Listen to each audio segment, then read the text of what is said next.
تمام کلاسوں کی تعلیمی ویڈیوز حاصل کرنے کے لیے ہمارا چینل سبسکرائب کر دیں اور ساتھ گھنٹی کو بھی دبا دیں تاکہ ہماری ہر آنے والی ویڈیو آپ کو نوٹیفیکیشن میں مل جائے۔ اعوذ باللہ من الشیطان الرجیم، بسم اللہ الرحمن الرحیم۔ پیارے اسٹوڈنٹس، بہن بھائیو، السلام علیکم۔ مطالعہ پاکستان کلاس 10 ہمارے سامنے ہے۔ اس کا چیپٹر نمبر ہے 10واں چیپٹر ہے، اور اس کے ہم نے کرنا ہے مشقی سوالات، مختصر سوالات، وہ جو مشق میں ہوتے ہیں اینڈ پہ۔ تو چلیے ویڈیو کو شروع کرتے ہیں۔ سوال نمبر ہے 1، خارجہ پالیسی سے کیا مراد ہے؟ خارجہ پالیسی، خارج کرنے والی پالیسی۔ خارجہ پالیسی سے مراد ہے بیرونی ممالک سے تعلقات قائم کرنا، انہیں فروغ دینا اور اپنے ملکی اور قومی مفاد کے حصول کے لیے بین الاقوامی سطح پر مناسب اقدامات کرنا، یعنی بیرونی ممالک سے تعلقات پیدا کرنا، انہیں فروغ دینا اور اپنے ملکی اور قومی فائدے حاصل کرنے کے لیے بین الاقوامی سطح پر مناسب قدم اٹھانا۔ نیکسٹ سوال نمبر آ گیا 2، خارجہ پالیسی کے بنیادی اصول لکھیں۔ خارجہ پالیسی کے بنیادی اصول کون کون سے ہیں؟ درج ذیل ہیں۔ پہلا، پرامن بقائے بامی، یعنی ایسے تعلقات رکھے کہ اپنا ملک بھی امن میں ہو، دوسرے کا بھی۔ غیر جانبداریت، یعنی اپنے ملک سے تعلقات رکھے دوسرے سے اس طرح کہ تیسرے ملک سے دشمنی نہ بنے۔ ٹھیک ہو گیا؟ یعنی اگر کسی ملک کی دوسرے سے دشمنی بن رہی ہے تو آپ بیچ میں نہ آئیں۔ دو طرفہ تعلقات، یعنی دونوں طرف سے تعلقات رکھے۔ چوتھی بات، اقوام متحدہ کے چارٹر پر عمل۔ اقوام متحدہ کا چارٹر ہے، اس پہ باقاعدہ لکھا ہوا ہے کہ کس طرح تعلقات رکھنے ہیں، بالکل اس طرح ان جو طریقہ کار ہے ان پہ عمل کرنا ہے۔ پانچویں چیز، حق خودداریت، یعنی اپنے حق پہ قائم رہیں۔ عالم اتحاد، عالم اسلام کا اتحاد، یعنی جو اسلامی ممالک ہیں اور اسلام کے بارے میں اتحاد رکھیں، یعنی کوئی دوسرا ملک آپ کو اچھی چیز دے اور کہے اسلامی ممالک کے ساتھ دشمنی کرو، تو ایسا نہیں کرنا۔ اور ساتویں چیز، تخفیف اسلحہ کی حمایت، یعنی جو اسلحہ ہے ادھر ادھر پہنچانا، اس کو روکیں، اس کے خلاف حمایت کریں۔ نیکسٹ چیز، نسلی امتیاز کا خاتمہ، یعنی یہ نہ کہیں کہ میں عربی ہوں وہ اجمی ہیں، ہم انگریز ہیں وہ افریقی ہیں، ہم مسلمان ہیں، بلکہ نسل کا فرق نہیں رکھنا۔ نمبر 9 چیز، امن و آرشی کا فروغ، یعنی امن کو فروغ دیں۔ 10 نمبر، ہمسایہ ممالک سے بہتر تعلقات، ہمسایہ جو ممالک ہیں ان سے بہتر تعلقات رکھیں۔ سوال نمبر آ گیا ہمارے سامنے 3، پاکستان کی خارجہ پالیسی کے مقاصد لکھیں، یعنی جو خارجہ پالیسی ہے پاکستان کی، اس کے مقصد کیا ہیں؟ نظریاتی تحفظ، یعنی نظریات جو ہمارے ہیں ان کا تحفظ، یعنی ہم اسلام ہیں، دین اسلامی ہے تو ہم اسلام کے جو اصول ہیں ان پہ کا تحفظ رکھنا ہے۔ دوسری بات، قومی سلامتی، یعنی جو قوم ہے ہمارے سارے لوگ ان کی سلامت رکھنا ہے۔ تیسری چیز، ہمگیر معاشی ترقی، یعنی ایسی ترقی رکھنی ہے جو رفتہ رفتہ آگے بڑھے۔ دو طرفہ تعلقات، یعنی دونوں طرف سے تعلقات ہوں۔ ٹھیک ہو گیا؟ پھر آ گیا سوال نمبر 4، قومی سلامتی سے کیا مراد ہے؟ قومی سلامتی سے کیا مراد؟ لفظ سے ہی پتہ چلتا ہے قوم کی سلامتی۔ قومی سلامتی سے مراد یہ ہے کہ ملک و قوم کو تمام اندرونی اور بیرونی خطرات سے محفوظ رکھنا، ملک کی نظریاتی، زمینی، ہوائی اور بحری حدود کا تحفظ کرنا۔ پاکستان کسی ملک کے اندرونی معاملات میں مداخلت نہیں کرتا اور دوسرے ممالک سے بھی یہی توقع رکھتا ہے کہ وہ بھی اس کے داخلی معاملات میں دخل اندازی نہ کریں گے۔ قومی سلامتی ہی میں قومی بقا اور ہر قسم کی انفرادی اور اجتماعی ترقی اور خوشحالی کا راز مضمر ہے۔ تو اس کا مطلب یہ ہے کہ قومی سلامتی سے کیا مراد ہے؟ قومی سلامتی سے یہ مراد ہے کہ تمام ملکوں کو اور قوم کو اندرونی اور بیرونی خطرات سے بچانا ہے، زمینی، ہوائی اور بحری جو راستے ہیں، حدود، ان کا تحفظ کرنا ہے۔ پاکستان کسی بھی جو ملک ہے اس کی اندرونی اور بیرونی جو معاملات ہیں ان میں مداخلت نہیں کرے گا، لیکن پاکستان یہ بھی چاہتا ہے کہ دوسرے ممالک بھی ان میں ایسا نہ کریں۔ سوال نمبر آ گیا 5، انتظامی تکون سے کیا مراد؟ پاکستان کی قومی سطح پر انتظامی تکون سے مراد وہ 3 بنیادی ذرائع ہیں جو ہمارا خارجہ پالیسی کی تشکیل کرتے ہیں۔ وہ یہ ہیں جن میں صدر پاکستان، وزیر اعظم اور آرمی چیف سٹاف شامل ہیں، یعنی انتظامی تکون میں صدر پاکستان، وزیر اعظم اور آرمی چیف۔ سوال نمبر آ گیا 6، وزارت خارجہ کیا فرائض سر انجام دیتی ہے؟ وزارت خارجہ وزارت خارجہ کیا فرائض انجام دیتے ہیں؟ وزارت خارجہ پالیسی کے ماہرین اور اعلیٰ پائے کے بیوروکریٹس پر مشتمل ہوتی ہے، یعنی وزارت جو خارجہ ہوتی ہے اعلیٰ ماہرین اور اعلیٰ پائے کے جو بیوروکریٹس ہوتے ہیں ان پر مشتمل. یہ لوگ ملک کی جو خارجہ پالیسی ہے اس کے مقاصد، اصول اور ترجیحات کو پیش نظر رکھتے ہیں. خارجہ پالیسی بناتے وقت وزارت خارجہ پالیسی کی تشکیل میں انتظامی تکون کی رہنمائی کرتے ہیں.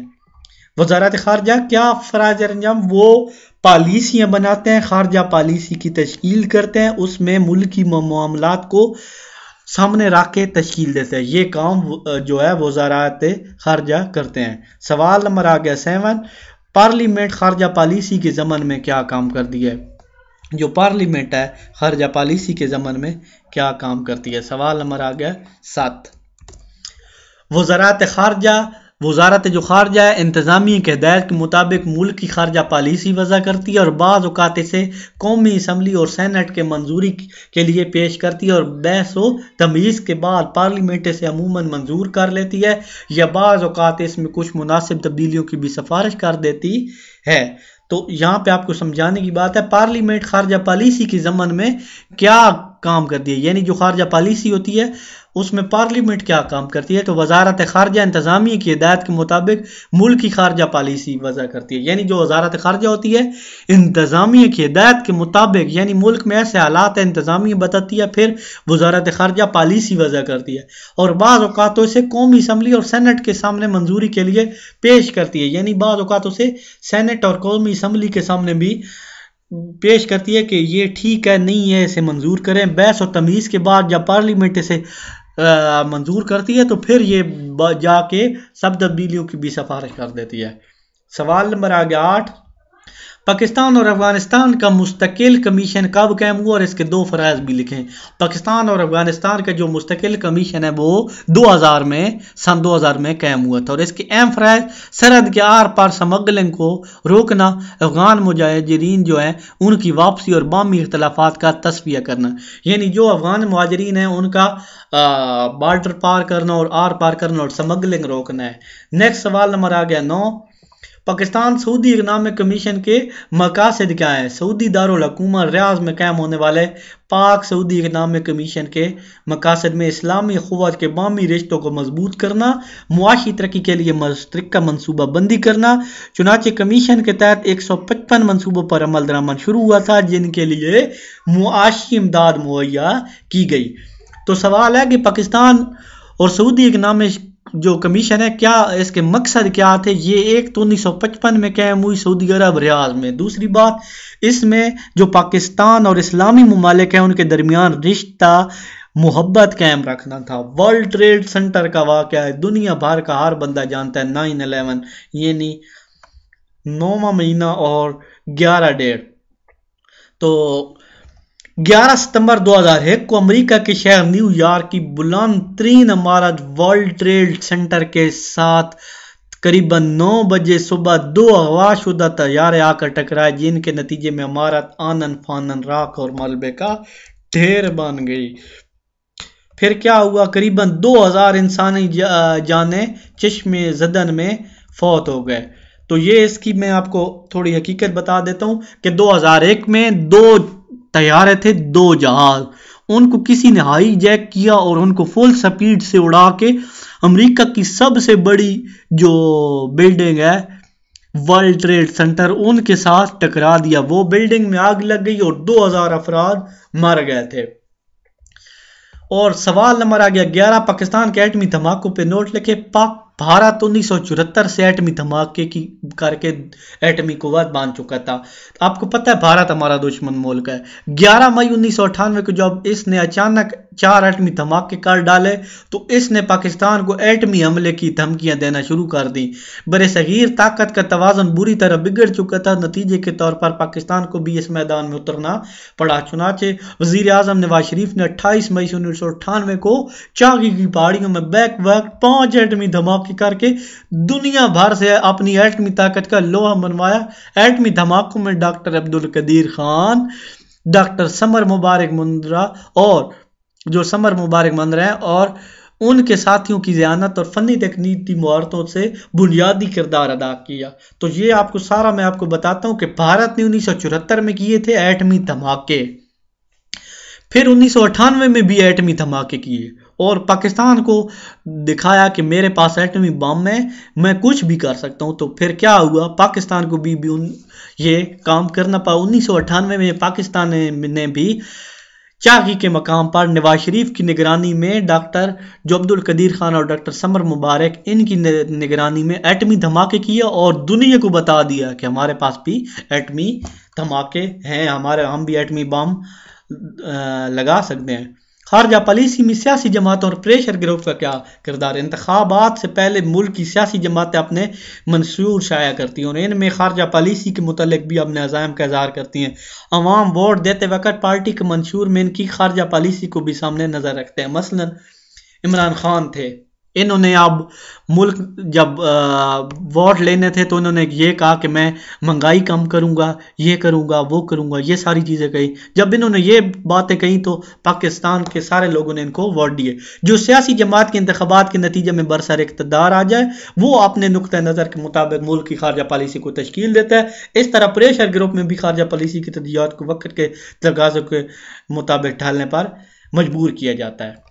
تو یہاں پہ بات یہ بتائی گئی ہے، آپ سے ہم اس طرح لکھ سکتے ہیں کہ خارجہ پالیسی جو بھی پارٹی ہوتی ہے ووٹ کے لیے اٹھتی ہے، وہ اپنے سامنے کچھ باتیں رکھتی ہے کہ میں یہ کروں گی، تو وہ جب جیت جاتی ہے، ملک کا جو نظام ہے وزیر اعظم صدر وہ بن جاتی ہے، تو ایک پریشر گروپ ہوتا ہے، اس کے خلاف گروپ ہوتا ہے۔ جیسے اب ایک نواز شریف والا ہے اور ایک کیا ہے عمران خان والا ہے، تو ایک گروپ اس کے خلاف ہوتا ہے۔ وہ گروپ کہتا ہے اب جو آپ نے کہا تھا وہ وعدے عمل کرو نا، وہ پورے کرو۔ اس کو خارجہ پالیسی میں سیاسی جماعتوں کا کردار کہتے ہیں، پریشر گروپ کا۔ نیکسٹ سوال نمبر 13 سوال نمبر 13، دفاعی میدان میں پاکستان اور چین کے درمیان کون سے معاہدے ہوئی؟ 1965 کو پاک بھارت جنگ میں چین نے پاکستان کے دفاع کو مضبوط بنانے کے لیے اسلحہ دیا۔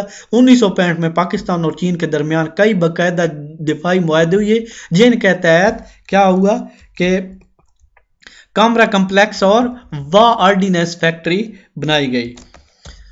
چین کے درمیان کئی اور تعمیر پاکستان کی مدد کی اور صوبہ سرحد میں ہیوی الیکٹریکل کمپلیکس کے لیے 273 ملین روپے کی امداد مہیا کی گئی۔ چین کی مدد سے ٹیکسلا میں قائم ہونے والے بھاری مشینری کمپلیکس میں ٹینک اور میزائل وغیرہ تیار ہو رہے ہیں۔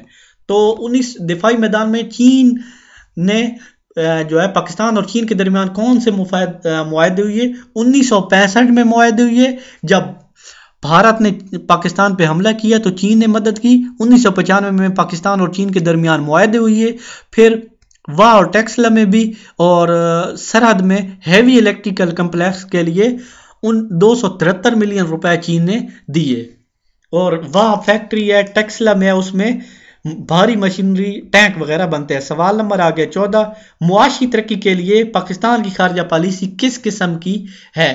معاشی ترقی کے لیے پاکستان دنیا کے ایک بڑے سیاسی بلاک کے ساتھ منسلک نہیں ہے، بلکہ غیر وابستہ ممالک کی تنظیم NAM کا ایک سرگرم رکن ہے۔ پاکستان اپنی خارجہ پالیسی کی تشکیل کے لیے کسی بڑی عالمی طاقت کی ہدایت کا پابند نہیں ہے، بلکہ اپنے ملکی اور قومی مفادات کو مد نظر رکھتا ہے اور اپنی پالیسیاں بناتا ہے۔ معاشی ترقی کے لیے پاکستان کی خارجہ پالیسی کس قسم کی ہے؟